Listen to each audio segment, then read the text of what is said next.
My name is Alisa, and I'm a 33-year-old housewife. My husband James and I have been married for 4 years, but we haven't had a child yet. We are currently undergoing fertility treatment, but we are having trouble conceiving a child. One day, on my way home from the grocery store, I saw a little girl, a stranger, squatting in front of my house. I wondered why she was out on such a cold midwinter day without a coat, so I called out to her. "Hello, are you waiting for someone?" I asked. "Can you say your name?" "Selena," she replied. "Your name is Selena." "Okay." "Where's she went somewhere," Amanda said. "I see. Are you lost? Can you say Mommy's name? Helen, you mean?" "Mommy told me to give you this," Amanda said, holding out a piece of paper to me. I opened the letter with a trembling hand and found only the words, "Take care of this child for a while." No way. "Are you Helen's daughter?" I exclaimed. Apparently, the sender of this letter, Helen, is my older sister. Helen left home when she was 20 years old and never returned. It's been like 17 years or something since she was a teenager. She repeatedly ran away from home, got in bad situations with men, and caused financial trouble. My parents and I were worried about her life, but we had no idea she had a child. "What time did your mom say she would pick you up?" I asked Amanda. "I don't know. Mommy always plays with men who I don't know and doesn't come home until morning." "What, really? Then where's your father?" "I don't have a daddy," Amanda replied. "You don't have a daddy?" "Mommy told me to stay at this house for a while because you're her sister," she explained. "I see," I said, taking her hand and leading her into the house for the time being. She was really cold and shivering. I wondered how long she had been outside. Helen was always a selfish sister with no sense of responsibility, but I never thought she would do this to her child. I wanted to have a child. I couldn't shake the surge of anger I felt toward Helen. But pushing these feelings aside, I turned on the stove and wrapped Amanda in a warm blanket. "Amanda, are you hungry?" I asked gently. "I'm hungry. I haven't eaten anything since yesterday," she replied softly. Realizing she hadn't eaten, I hurried to heat some pumpkin soup I had made the day before. It was her first time trying it, and she seemed to enjoy it. "Delicious, this is delicious," she exclaimed between sips. As Amanda praised the soup, I couldn't help but feel a pang of sadness. It seemed like she was trying to make me feel good, even as she was exaggerating her enjoyment. I wondered what kind of life she usually had. Deciding to ensure she was well fed for now, I cooked up some fried chicken, omelette, and rice. Amanda happily devoured each dish, praising them as delicious. Once she seemed full, I suggested we take a bath. Amanda tensed up momentarily at the idea, but agreed when I asked if she was sure. Hastily, I fetched some pajamas for her, only to return to the living room and find it empty. Curious, I followed the sound of running water to the kitchen, where I found Amanda washing her hair in the cold water of the sink. "What are you doing? That water is so cold. You'll catch a cold," I explained, concerned. "I'm sorry," Amanda apologized, shivering slightly. "You don't have to apologize." "Oh, you're so cold," I said, realizing the discomfort she must have been enduring. I wrapped Amanda in a blanket and led her to the bathroom. She looked so surprised and wide-eyed. "That's amazing," she exclaimed. "What?" I asked, puzzled. "It's just like the house I saw on TV," she explained. It dawned on me that the house Amanda lived in didn't have a bathroom. Helen must have had her wash herself with cold tap water from the kitchen to save on gas money. I tried to hold back my tears as I undressed Amanda and gently placed her in the bathtub. "It's so warm. Are baths always this warm?" Amanda asked, marveling at the sensation. "Wow," she breathed. "It's nice, huh? From now on you can take a bath every day," I assured her. "Really? I'm so happy," Amanda beamed. I warmed Amanda's body in the bath and helped her get clean. Her hair was a bit tangled up, but I gave it treatment to make it more manageable, and soon she was back to her lovely self. After dressing her in my loungewear, we relaxed on the couch in the living room until James, my husband, arrived home. "I'm home," James greeted us. "Welcome back," I replied, introducing Amanda. She shrank back, seeming frightened. "It's fine. This man is my husband. He's a kind man, so you don't need to be afraid of him," I reassured Amanda. James was shocked when I explained the situation to him. "What the hell? That's unforgivable. Can we keep her at our place for a while?" he asked. Of course. How could she do that to such a small child? I agreed. After James and I finished talking, we returned to Amanda, who was curled up in the living room. I started talking to her gently. I began drawing her attention. Like I mentioned earlier, this man is my husband, James. James interjected warmly. "Please call me Uncle James." Amanda greeted us hesitantly, offering a soft, "Good evening."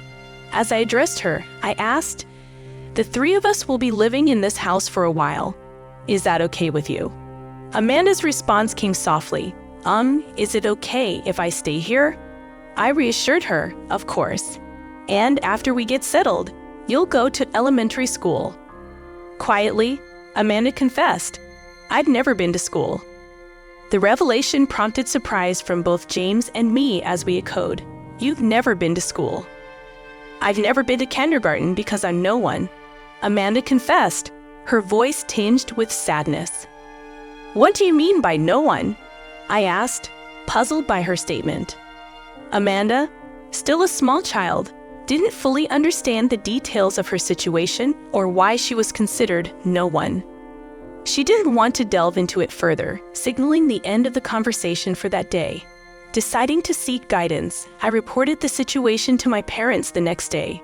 They immediately came to visit, introducing themselves to Amanda as her grandparents. Amanda, puzzled yet seemingly happy, received their embrace.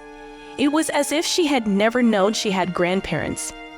I then went to City Hall to obtain Helen's family register.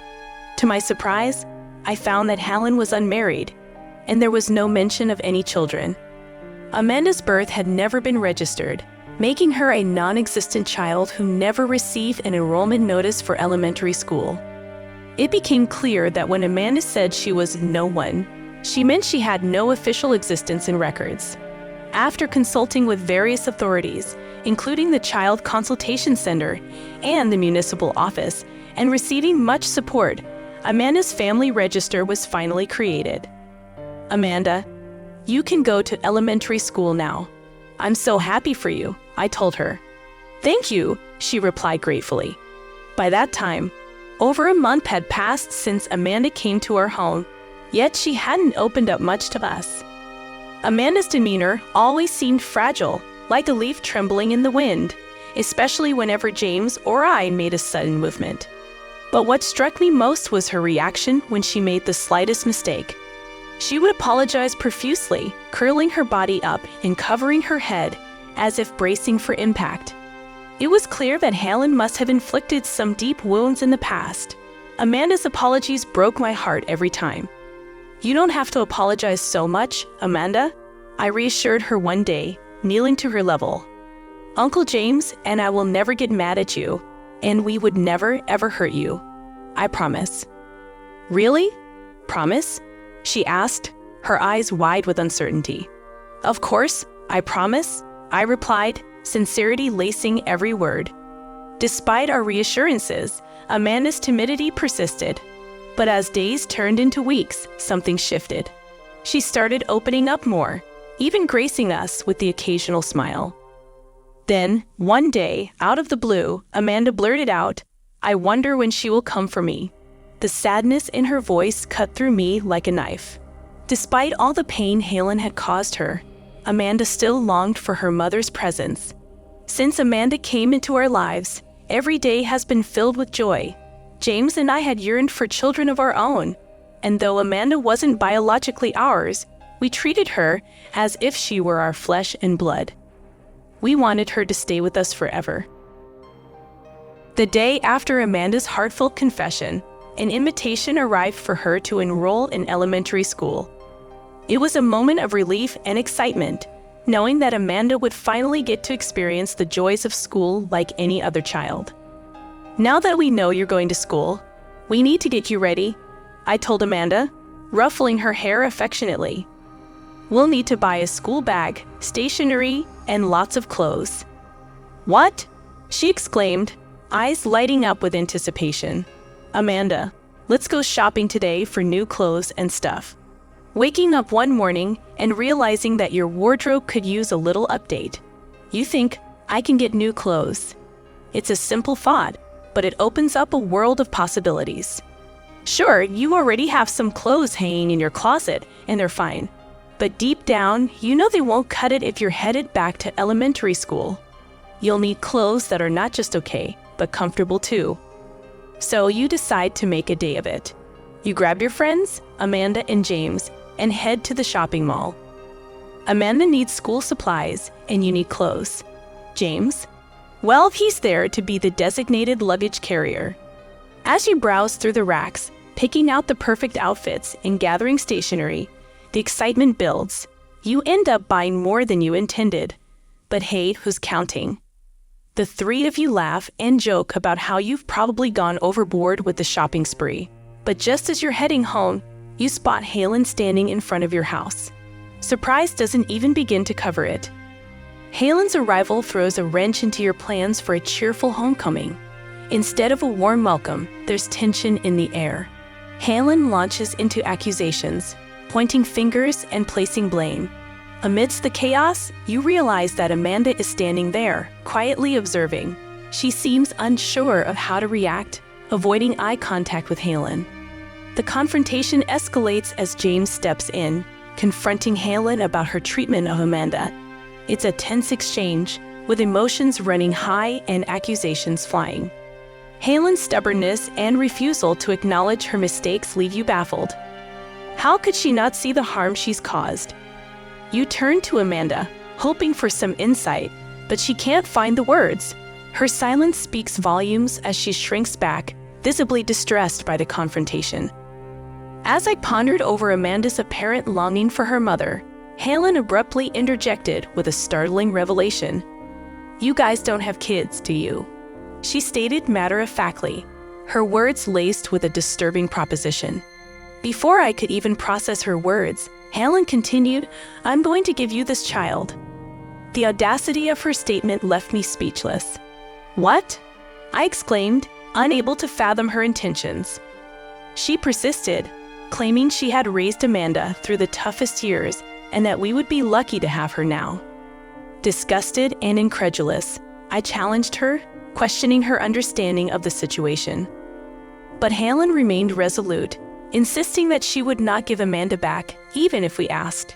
She revealed her manipulative tactics, admitting to falsifying records to keep Amanda hidden from authorities. It was then that the truth about Amanda's past began to unfold. Halen had abandoned Amanda numerous times to pursue romantic interests, all while pretending to be childless and unmarried. In a fit of rage and desperation, I declared that we would take Amanda and demanded that Halen leave us alone.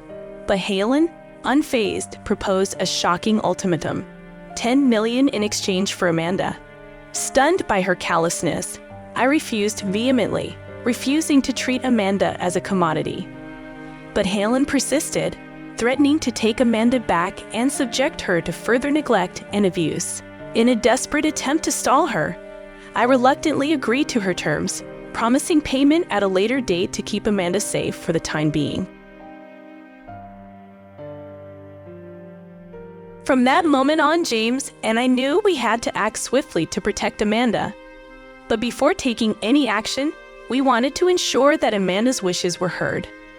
Amanda, do you want to go back to your mommy? I asked, my heart heavy with concern for her well-being. I don't want to go back, she confessed, her eyes filled with anguish. Mom scares me. She always bumps into me and says all kinds of mean things. Her admission struck me to the core. It was then that I realized the depth of Amanda's pain, the terror she felt at the mere thought of returning to her mother's house. The other day, you said you wondered when your mother would come for you, I recalled gently. Is that because you thought you'd have to go back? Amanda nodded, tears glistening in her eyes. I wanted to stay here forever, she admitted softly. her voice barely above a whisper. "I understand," I assured her, wrapping her in a comforting embrace. "And I'll do my best to make sure you can stay with us from now on." With Amanda's feelings confirmed, James and I set out to uncover the truth about Helen's background. Using connections James had, we enlisted the help of an investigative firm to dig deeper. What we discovered was shocking. Helen was engaged to an elite lawyer, living a life of luxury while neglecting her daughter. Armed with this information, we devised a plan, working behind the scenes to keep Helen in the dark. A week later, everything was in place. We invited Helen to my house under the pretense of finalizing the transaction. As she entered, demanding the money, I stood my ground. "I won't give you Amanda, and I won't pay you either," I declared, my voice firm with resolve. Helen's reaction was one of disbelief and anger, but before she could retaliate, her fiancé appeared, demanding answers. The truth came crashing down around Helen as her lies unraveled before her fiancé's eyes. He was appalled by her deceit and cruelty, calling off their engagement on the spot. As Helen pleaded and begged for forgiveness, it became clear that her web of lies had finally caught up with her. In the end, justice prevailed, and Amanda was spared for returning to a life of neglect and abuse. As we watched Helen's world crumble around her, I couldn't help but feel a sense of relief knowing that Amanda was safe with us, where she belonged. "I'm going to talk to a lawyer about Amanda's case," I announced to James one day, determined to seek justice for Amanda. James, initially skeptical, accompanied me to meet the lawyer. After hearing the details, the lawyer was appalled. "I had no idea she was this much of a scumbag. From now on, I will represent Alisa and her family thoroughly," he declared. "You're going to regret making an enemy of a lawyer," the lawyer warned Helen, who was visibly shaken. "Oh no, please forgive me," Helen pleaded. Soon after, a police officer arrived at our house. I had requested an investigation for the abandonment of a child by a person responsible for her protection. The police had secretly recorded our conversations with Helen, both the last time and when she came to our house again. Helen was taken away by the police and arrested for abandonment of a child. She was placed under protective custody to live behind bars for a while. It took a long time and was quite difficult, but after going through various legal processes, Amanda was finally allowed to live with us. The lawyer demanded compensation from Helen for breaking off the engagement. Helen didn't stand a chance and was thoroughly beaten down. After her release from prison, Helen lost both her boyfriend and Amanda. Working hard to pay alimony, she lost her good looks and gradually stopped attracting men. One day, Helen stormed into our house, crying and demanding Amanda back. "She's my baby, give her back," she pleaded desperately. "No, she's ours. I won't give her back to you. You're not her guardian anymore," I asserted firmly. "No, not mommy. Uncle and auntie are mommy and daddy," Amanda interjected, rejecting Helen. Helen, rejected by Amanda as well, walked away dejectedly, as if in despair. "I'm not going to let her get Amanda back for the rest of her life. I want Helen to reflect on what she did to Amanda and live alone and lonely," I resolved. Meanwhile, James and I stopped our painful infertility treatment. Now, the three of us spend our days together, filled with laughter. I am grateful for the happy times Amanda has given us, and I hope to spend the rest of my life giving her all the love I can. I hope you guys enjoy this story. To watch more interesting stories, hit that subscribe button. Thank you.